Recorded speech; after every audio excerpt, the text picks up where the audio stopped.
lab with many more unemployed.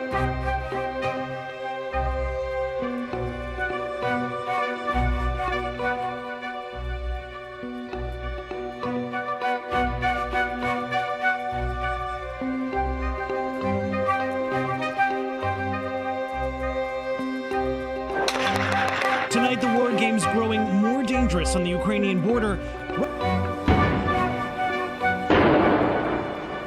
So we are here when we talk about the Great Reset.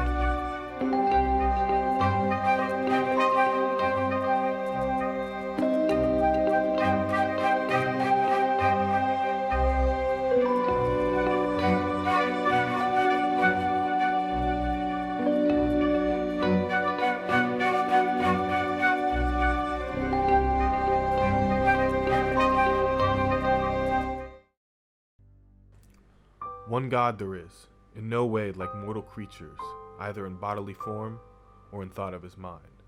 The whole of him sees, the whole of him thinks, the whole of him hears. He stays always motionless in the same place. It is not fitting that he should move about, now this way, now that. There is a conspiracy. It's in your food, your water, your schools, your businesses, your minds.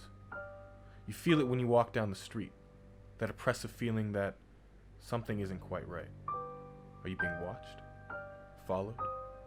No, it's something else. Most shrug this feeling off and never think of it again, but for an unlucky few, a layer or two of illusion is peeled away. Maybe you're a skilled meditator and you discover it on your own, or someone innocently presents you with a symbol that triggers a mental break, or you take 2 hits of acid on a whim and feel it. No matter how the gift of understanding is received, the information is the same. The pollution, whatever it might be, it's not in the food or the water. It's in the air. The universe itself, you conclude, is irrational. You think you may be going crazy. You might be. But you're not alone. Hello there, and welcome. My name is Medalist, and I will be your guide as we explore an obscure strand of contemporary Gnosticism born out of the psychedelic movement. Our journey begins with Philip K. Dick, one of the most prolific science fiction writers of the 20th century. He believed that reality itself was an illusion wrought by a deranged lesser creator god. In 1980, he published Valis, a novel about his alter ego, Horse Lover Fat, as he tries to understand the information imparted to him after he's hit by a beam of pink light and descends into madness. The novel doubles as a fictionalized autobiography of Philip's actual break with reality, and he believed, encounter with the truth. As he put it, man and the true God are identical, as the Logos and the true God are. But a lunatic, blind creator and his screwed-up world separate man from God. That the blind creator deity sincerely imagines that he is the true God only reveals the extent of his occlusion. This is Gnosticism. In Gnosticism, man belongs with God against the world and the creator of the world, both of which are crazy, whether they realize it or not. Zebra, the Logos, Christ, the living God, Valis, or vast active living intelligence system, as he called it, is, after the Gnostics, an extraterrestrial entity that exists outside our universe of gross matter that has infiltrated it in order to save us. He describes it as a vortex of intelligence extending as a supratemporal field, involving humans but not limited to them, drawing objects and processes into a coherency which it arranges into information, a flux, a purposeful arrangement of living information, both human and extra-human, tending to grow and incorporate its environment as a unitary complex of subsumations. In the novel, Fat, and by extension Phil, claims Valis has revealed to him vast truths about the cosmos. He would write what was conveyed to him in a 9,000-page tome that would later be edited down into what we now know as exegesis. The definition of exegesis is a critical explanation or interpretation of a text, especially a scripture. A recurring theme in exegesis is Dick's hypothesis that history had been stopped in the 1st century AD, and that the empire never ended. He saw Rome as the pinnacle of materialism and despotism, which, after forcing the Gnostics underground, had kept the population of Earth enslaved to worldly possessions. Dick believed that Valis had communicated with him and anonymously with others to induce the impeachment of U.S. President Richard Nixon, whom Dick believed to be the current emperor of Rome incarnate. Core to his cosmology was the Gnostic notion of the demiurge, the lesser blind idiot god who has trapped us in dense matter, that is, our universe itself. Samuel was the creator deity, and he imagined that he was the only God, as stated in Genesis. However, he was blind, which is to say, occluded. Occluded was Fat's salient term. It embraced all other terms: insane, mad, irrational, whacked out, fucked up, fried, psychotic. He believed Samuel's mistake would be corrected by an immortal man who would appear within the human race which Samuel was going to create, and that enlightened, immortal man who had existed before the creator deity would trample upon the fucked up, blind, deluded creator like potter's clay. Though Phil admitted to only using LSD twice during his life, his 70s-infused sci-fi Gnosticism had a lot in common with the psychedelic movement. Terence McKenna, the godfather of Western psychedelic exploration himself, wrote an afterword in selections from the exegesis somewhat humorously titled, "I Understand Philip K. Dick." Like the story of Yashoda, who peered into Lord Krishna's mouth and saw the endlessly recursive universe within it, Terence was all too aware of the fractal implications of Philip's Chaosmos. He believed Phil had the secret, whatever it may be, but he had missed one component because it was still on the fringe of scientific topics during his lifetime. The concept he needed was that of fractals and fractal mathematics. The infinite regress of form built out of forms, built out of itself, built out of forms of itself unto infinity. The principle of self-similarity. Phil was right. Time is not a linear river. He was right. The empire never ended. Parallel universes is too simple a concept to encompass what is really going on. The mega-macrocosmos is a system of resonances, of levels, of endlessly atom-braided funhouse reflections. The universe, then, is an unimaginably massive object whose meaning, purpose, or ultimate function is impossible for us to discern because we are part of it. This account of reality is somewhat disturbing. In the worldview of both Phil and Terence, we see the re-emergence of the Gnostic demiurge and his host of archons, now recoded as advanced extraterrestrial beings. The Logos, Valis, or Christ take center stage, but now in the guise of the reality principle itself, redeeming living information that never settles in one mode. But what does this all add up to? Was there truly an intelligent being communicating with Philip and Terence? I agree with Terence that Phil was correct in writing, I actually had to develop a love of the disordered and puzzling, viewing reality as a vast riddle to be joyfully tackled, not in fear, but with tireless fascination. What has been most needed is reality testing, and a willingness to face the possibility of self-negating experiences, i.e., real contradictions, with something being both true and not true. The enigma is alive, aware of us, and changing. It is partly created by our own minds. We alter it by perceiving it, since we are not outside of it. As our views shift, it shifts. In a sense, it is not there at all. In another sense, it is a vast intelligence. In another sense, it is a total harmonia in structure. How, logically, can it be all three? Well, it is. Valis is somehow real and unreal. It is everywhere and yet concealed to most. When it finds you, you are left obliterated, like Phil after he was hit by a beam of pink light, and Terence after his infamous trip to the Amazon. There is an idea that wants to be born. It has wanted to be born for a very long time. And sometimes that longing to be born settles on a person for no damn good reason. Then you're it. You become the cheese, and the cheese stands alone. You are illuminated and maddened and lifted up by something great beyond all telling. It wants to be told. It's just that this idea is so damn big that it can't be told. Or rather, the whole of history is the telling of this idea. The stuttering, rambling effort of the sons and daughters of poor old Noah to tell this blinding, reality-shattering, bowel-loosening truth. And Phil had a piece of the action. A major piece of the action. So what was this piece of the action that Philip had stumbled upon? Are we literally under the control of demonic entities or soulless AI, or is there a deeper truth to the ramblings of madmen?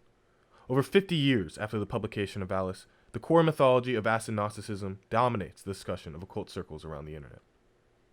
When dealing with esoteric subjects, it's easy to either reject them out of hand or fully commit to belief. A skeptic might hear that this knowledge or gnosis is incommunicable and figure they know all they need to know about this topic. Someone who has had first-hand experience, likewise, is already committed to an interpretation, consciously or not. Swimming in the waters of the mystics of old has traditionally been a solitary practice. In the modern era, the internet allows people from across the globe to come together to share their experiences and combine their knowledge. The subreddit Escaping Prison Planet is an example of a community dedicated to investigating this mystery from a perspective of humbleness. From a sticky post by mod Esoteric Ninja titled What This Subreddit Is About, clearing up some misconceptions about it and answering a few questions, they write, The main goal of this subreddit is to explore the prison planet possibility, not to try to convince people that this is the absolute truth. To explore a possibility based on the evidence isn't the same as saying this is the truth and there is no alternative. On this subreddit, we explore the possibility that Earth could be a prison planet since there is evidence from a variety of sources which have nothing to do with one another, indicating that this could be the truth. We understand that nobody truly knows the absolute truth about the afterlife, and probably nobody ever will. But what we can do, however, is gather, analyze, and share as much evidence as we can from every researching method and source possible, in the hopes of getting as close to the truth as we possibly can. The information on this subreddit is not intended in any way to generate fear or anxiety in people, but people need to understand that it's extremely difficult, if not impossible, to discuss the prison planet possibility without inevitably causing certain individuals who come across this information to generate these emotions, since this is a pretty dark scenario. Remember that this is a theory, and no one can be 100% sure about what happens when we die. Therefore, it's best to stay calm and not be fearful, because we shouldn't live our lives in fear, no matter what the actual situation is. I've shared my perspective on the afterlife, as well as on the way our reality works based on personal research, but it's important that members of this community share their perspectives based on their research or experiences as well. If you've researched the afterlife yourself in any way, then please share your thoughts, views, and evidence with us. If you're someone who's had out-of-body experiences and have experienced the other side, then feel free to share your experiences with us. That means one more valuable perspective that we can learn from. If you're someone who can remote view these things or get information about them under hypnosis, or if you know someone else who can, then you should share your discoveries with us so that we can get to learn about another perspective. Many people also claim that they've done all sorts of psychedelics, DMT, ayahuasca, shrooms, etc., and have had experiences with different entities on the other side. If you did, share those experiences with us. You get the idea. Teamwork. Evidence showing that this is a prison planet can be found by putting the pieces of the puzzle together from different researching methods such as past life regression, hypnosis sessions, Gnosticism, near-death experiences, out-of-body experiences, remote viewing data, psychedelic experience, and certain ancient and esoteric texts and books. A post by another moderator titled Gnosticism Summarized lays out a vision very similar to Phil and Terrence. The traditional concept of demons that you hear of is a symbolic expression of the manipulative, inorganic, archonic, non-human entity force that regulates this reality. It resembles an artificial intelligence, and one of its aspects is that it controls the afterlife process with programs. This force can be seen as the master of deception, as it tends to metaphysically masquerade and express itself as a set of angelic beings or even as God, who, on behalf of the creator of this material world, a disconnected and malformed fragment of our universal divine consciousness, are ruling over the spirit that is bonded into the material world, an illusory reality that is fundamentally flawed because the fragment and its creative process, which produced it, is of malformation and ignorance. Unsurprisingly, while the discourse on Reddit is largely grounded, though highly speculative, the paranormal board of 4chan is filled with competing and often contradictory explanations, some eerily reasonable and some downright terrifying.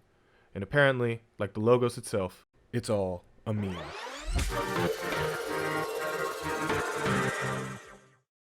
Not saying that there's no comprehension of aeons, I do think that the comic you posted, maybe Gnosticism in general, I'm not very read on the subject and have a surface level understanding, is slightly misguided in a sense though. The demiurge created the objectively perceivable. Is the objectively perceivable all there is? No. The objective does, however, invoke aspects of the subjective. I think that the evil of the demiurge comes from a worship of only the material. Acknowledgement of the material isn't something that can be fought or prevented, really. The falling into the trap isn't an understanding of what's been created. It's complete submission to what's been created. It's the failure to recognize more.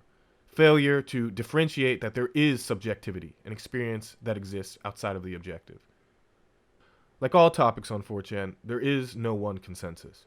There are just as many arguing in favor of the demiurge as those who argue against him. From my understanding, the demiurge is the Atman, or the two are very closely related. Many hate the demiurge because of its seemingly evil nature. This is ignorant and misguided in a sense. While the demiurge is all that is evil, it is also all that is good. This reality was created from an attempt at something experiencing itself. The Atman, collective consciousness, etc. Our actions manifest in the perceivable, the experienceable. This is the interaction of the Atman with itself, perhaps synonymously to the demiurge. Perhaps the demiurge is simply the sculptor of this reality of where the Atman resides. They could be opposites, or could be the same concept by different names. The demiurge subjects us to all feelings, both good and bad, love and hate, strength and weakness, enlightenment and ignorance. We are being subjected to these feelings to know how they feel. We are being subjected to them to gain an understanding of them, to gain an understanding of good and bad. Though the discourse tends to spiral out in random directions, there's a recognizable strain of something resembling Phil's vision of the cosmos within each post. We have now all the necessary paradigm stuff to understand the next concepts well and the fucked up story of humanity. We got trapped into a psychological reality prison where we live just to fulfill the demiurge's dumb wishes. This AI god is a soulless machine. Could imply that nuking, torturing him wouldn't give us karmic debts. That bends greater reality and links souls, not the astral ones, I mean the fire, by inverting greater reality time and tricking human souls to think it's the real deal. So by giving attention to all things around us, we give the demiurge power, and we maintain his garbage fake universe. Since the beginning of this shit, souls got their memories wiped, so we lost connection to our greater reality by giving consent to this physical reality. Philip may have been right. The Empire never ended, and the Logos is living information. Maybe Valis is the articulation of this entire cosmic drama itself. Perhaps it's nothing more than the anti-materialist meme that replicates through a culture when it's about to die. In the time of Christ, the Empire was Rome. Before that, Babylon. Today, could it be the United States? I'll leave you with a quote from Valis that seems to accurately sum up the mystery we're currently faced with. Time is a child at play, playing at draughts. A child's is the kingdom. Christ, what does this mean? Time is a name for God with an etymological suggestion of his eternity. The infinitely old divinity is a child playing a board game as he moves the cosmic pieces in combat according to rule. Jesus Christ, what are we dealing with here? Where are we? And when are we? And who are we? How many people and how many places at how many times? Pieces on a board moved by the infinitely old divinity who is a child. Thank you for joining me in this exploration of acid Gnosticism. Again, I'm Medalist, and I hope to see you when we next dive into obscure strands of thought from around the internet and throughout history.